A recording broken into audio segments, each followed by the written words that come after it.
2024 cinema പ്രേമികൾക്ക് ഒരു നല്ല വർഷമാണെന്നുള്ള സൂചനകളാണ് ലഭിക്കുന്നത്. കാരണം ഈ വർഷത്തിൻ്റെ തുടക്കത്തിൽ തന്നെ നമ്മൾ ഏറെ പ്രതീക്ഷയോടെ കാത്തിരിക്കുന്ന നിരവധി സിനിമകളാണ് തിയേറ്ററുകളിൽ റിലീസാവുന്നത്.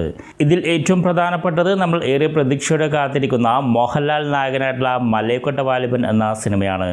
ലിജോ ജോസ് പുളിശ്ശേരി സംവിധാനം ചെയ്തിരിക്കുന്ന ഈ സിനിമ ജാനുവരി 25-നാണ് തിയേറ്ററുകളിൽ റിലീസാവുന്നത്. അതുപോലെ തന്നെ ജാനുവരി 25-ന് തിയേറ്ററുകളിൽ റിലീസാവുന്ന മറ്റൊരു സിനിമയാണ് ഋത്തിക് റോഷൻ നായകനായിട്ടുള്ള ഫൈറ്റർ എന്ന സിനിമ. അതുപോലെ ജാനുവരി 12-ന് റിലീസാവുന്ന സിനിമയാണ് മെറി ക്രിസ്മസ്. ഇതിൽ കത്രീന കൈഫും വിജയ് സേതുപതിയുമാണ് നായകന്മാർ.